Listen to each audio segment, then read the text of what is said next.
Hi, congratulations on your new RV. We're really excited for you. Please make sure before you're signing that you bring the following items with you. If you're a cash buyer, please make sure that you bring a cashier's check, no personal checks at time of signing, or you may bring actual cash. If you're a finance customer, please make sure that you bring proof of insurance listing your specific lien holder. If you need that information, please call us ahead of time. Also, make sure that you bring all valid driver's license of all persons that will be listed on the title. If you have a trade that you're trading in with us, please make sure that you bring your 10-day payoff as well as your title and all persons who will be listed on the title of that trade. Arrive 30 minutes early before your appointment time so we can properly inspect your unit, and also make sure that you have the fridge on and running prior to arrival. If you have any questions, please feel free to give us a call at 810-686-0710. Thanks so much. Have a great day. Hello, this is Mike with TradeWinds RV Center, here to congratulate you on your purchase of your Mesa Ridge 275 RLS travel trailer. You guys picked a cool trailer here. I'm here to walk you around it, show you how to use a few things, get the best out of your camping experience. Let's start by talking about arriving at the campsite. A few things taken into consideration: your awnings on your campsite, your slide on your campsite, and your big slide on your off campsite. So leave plenty of room for that to come in and out unhindered, preferably nothing hanging over top of it. Give yourself a nice walking path over here. Then I want you to think about where your water and power connections are going to be. They're going to be all the way at the rear on your off campsite or your driver's side of your tow vehicle. So park accordingly so you can utilize the facilities at the campsite. Once you arrive, get your hitch off. First thing you're going to do is level your unit. For any unit you have a power tongue jack with a docking light should you arrive at night. Simply retract to lower, extend to raise. If you don't have power, you do have a manual override up here. Hand crank fits on that. You can get this up and down if you don't have power. Fair warning, the little rubber stoppers are kind of messy. Once you get your unit level, next thing you do is stabilize it. The unit's powered with power stabilizing jacks. Come right over here to the side. Simply hit extend. As I'm running these down, I'm going to recommend stabilizing jack pads. Jack pads are going to protect the feet of your stabilizer jacks from dirt, debris, hot blacktop in the summer. You may have to adjust your feet as they're coming down. Sometimes they'll come down together, sometimes one at a time. But get a 4-pack of jack pads for your stabilizing jacks, put them underneath your feet, and run these down just until they're taut. Once you start to feel it lift in any way, just stop. Because remember, we already have our unit level. All we want to do is stabilize it now. There's your front ones.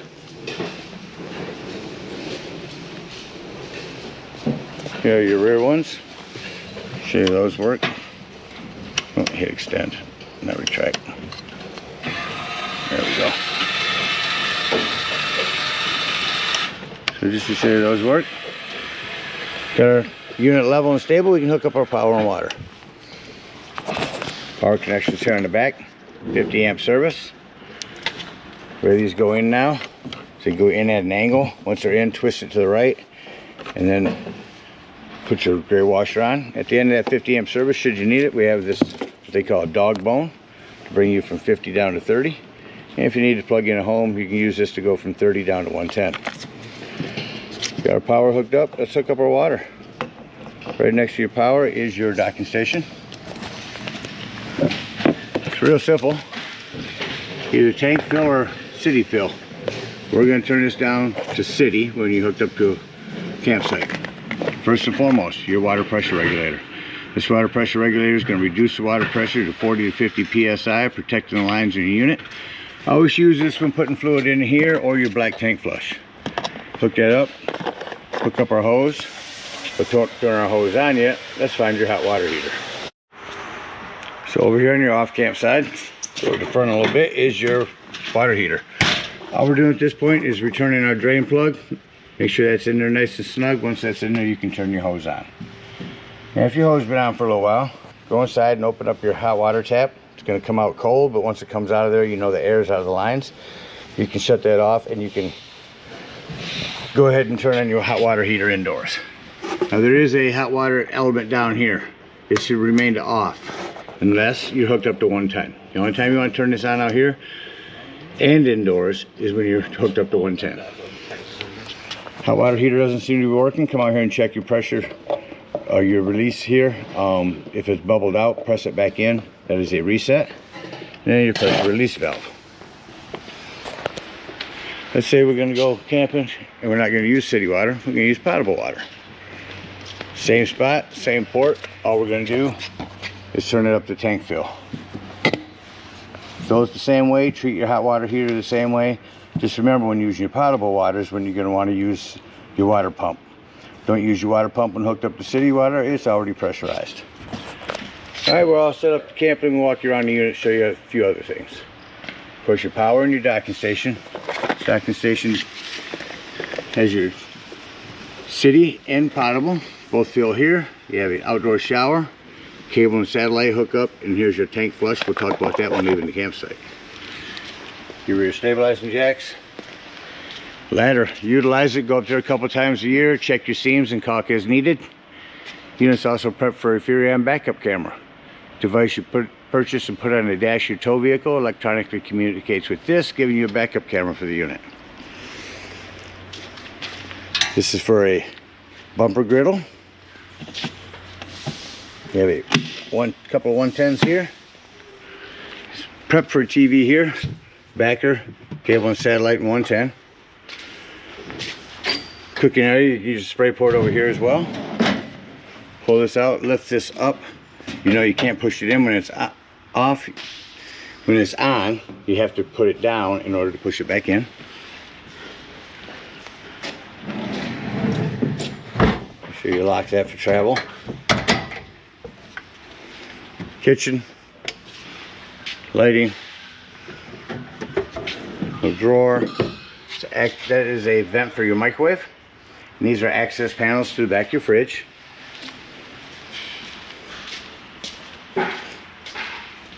Come to the front, your awning. These do have a pitch. If it's raining, you want the rain to run to this side, simply pull down on this pitch. Your pass-through storage, your hitch work. Unit's also prepped for solar. You can plug in a solar panel here. That'll trickle charge your batteries. Propane has a cover. Propane's also on a regulator. Simply point this toward the tank you wish to be using. Lefty-loosey to open. Battery posts.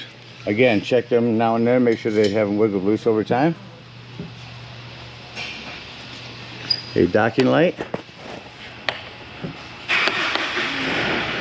And this is the hose that you can use on those spray ports. Over on this off campsite, again, your stabilizing jacks, hot water heater, black and gray holding tanks. There's where you dump all your tanks. There's your fresh water drain.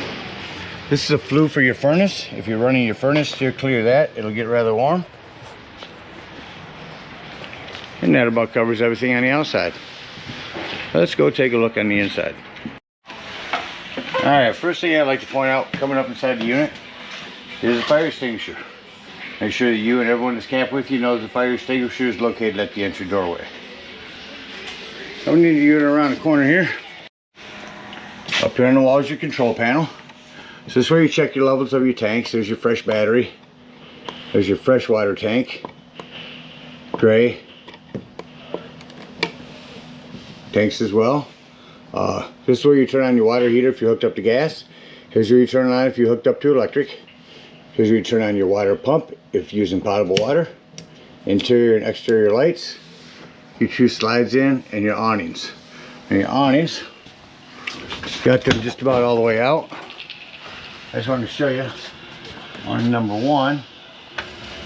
Just want to run those out until that flap falls down to 90 degrees. Same thing over here. And your other one, oh, wrong way. I'll run that out till that flap falls down to 90 degrees and you can see that black bar. That's when you know you're in far enough. So you go ahead and Retract these back up in here.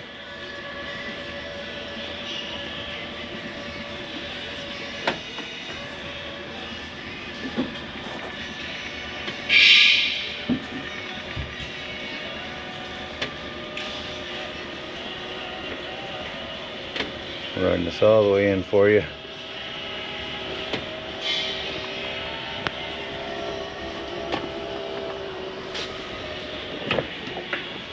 Same thing out here. We'll run that back in. While I am, come down here to the floor to your 12-volt carbon monoxide propane detector. The reason I mention it's 12 volt, it's always running off your battery.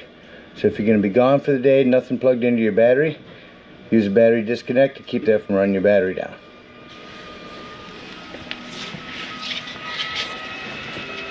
Put your awning ram back in. And we'll close our door. So underneath here is your thermostat.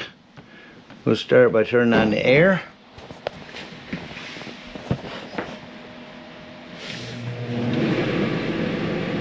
Here we shut the air off, turn the furnace on. See the arrow shut off quickly, furnace kicked on. Now when I shut off the furnace, it's going to take a few minutes for the furnace fan to shut off. It does on all units. So one-touch lighting underneath here with a couple of 110s. Storage bench, you see we got your chairs all strapped down. That's what you want to do to those for travel. A lot of individual one-touch lighting throughout the unit. See all these lights working.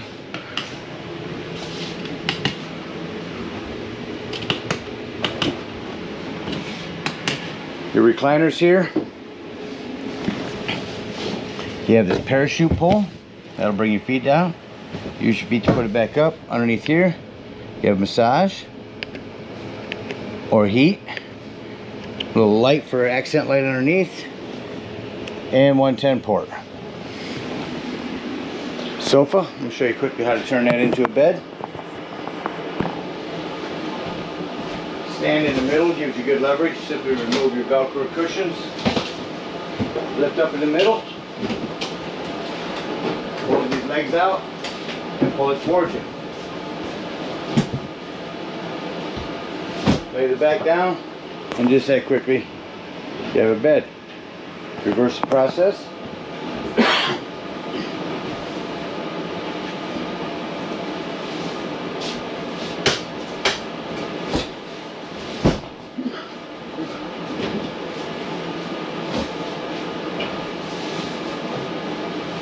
And just that quickly you're back to a sofa.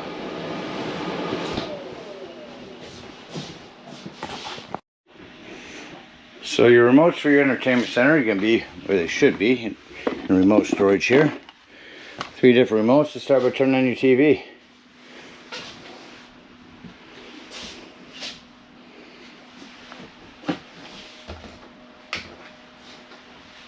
There's TV working.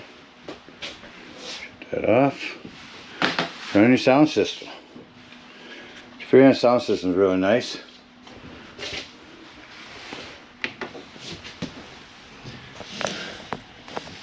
So different modes: radio, Bluetooth, auxiliary, TV, DVD, dual zoned. You can play your music indoors, outdoors, or both. We will put this back on radio. I won't pick up much in here. Turn it up here so you can shut it off indoors, outdoors as well. Well, that's your fireplace. Not just for looks anymore. Yeah, I can go through and show you all the different colors, dimmer or brighter. The biggest thing is the heat. Instead of using your gas up, if it's chilly in here in the morning or evening, instead of using your gas, use their electricity and warm it up in here. This will get it toasty in here in no time. You know, your remotes for all that will be inside storage here.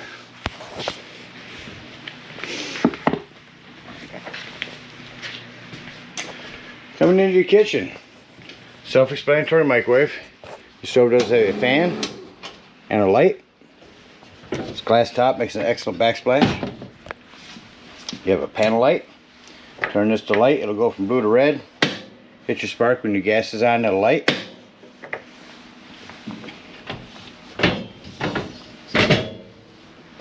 On your fridge here, turn it on here. Your mode is gas.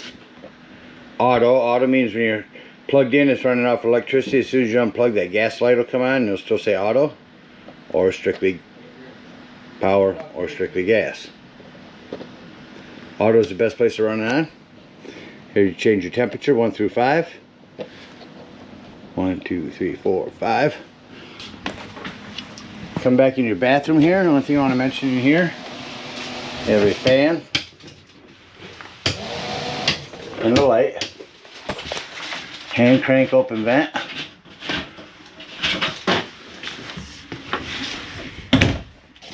In your bedroom back here, emergency escape window. Also prep back here for a TV. Put a backer here, 110 and cable there. And your lighting for in here. You have individual lighting up underneath. That about covers everything on the inside. Let's act like we're getting ready to leave the unit. I like to go through, make sure all my lights are off. I'll come here to interior, hit that down, and then I can see if I've left any individual lights on.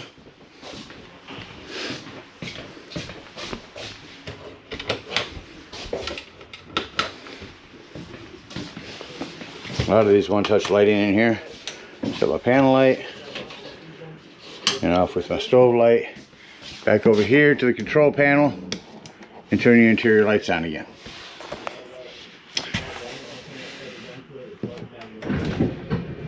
Slide number 1. Now, first and foremost, as I'm bringing this in, make sure all your doors and drawers are closed. You don't want nothing to impede these slides from coming in, and you don't want to rip off any drawers because your slide's coming in. Same thing over here. All doors and drawers closed. And then you can bring these slides in.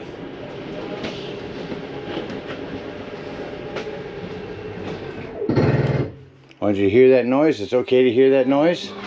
That's just the slide mechanism telling itself not to go in any further.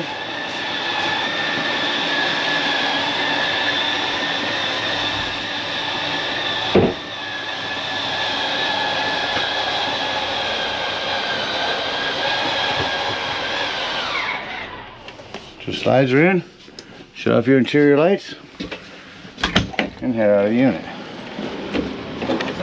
So when you bring these doors closed, I'm going to make sure this exterior door is all the way open, otherwise this will catch on it. Simply lift these up, turn your handle, and lock that in there. Lock and deadbolt your exterior door, lift and turn this handle. Now at this point I like to say unhook your cable and water, because that way you can dump your low point drains. We're going to retract our stabilizing jacks.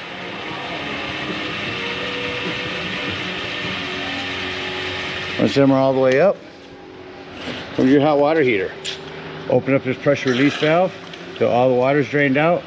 Once it is, close this handle back down, and then you can pull your drain plug. Come right here and open up both those drains. Hook up your hitch and head on up to the dump station. Take your sewage hose, come in your convenience pack, park accordingly. Remember that your sewage dump is going to be just in front of your tires or your slide on your off-camp side, so park so you can utilize facilities. It's a 10-foot hose. Hook that up and pull your black handle.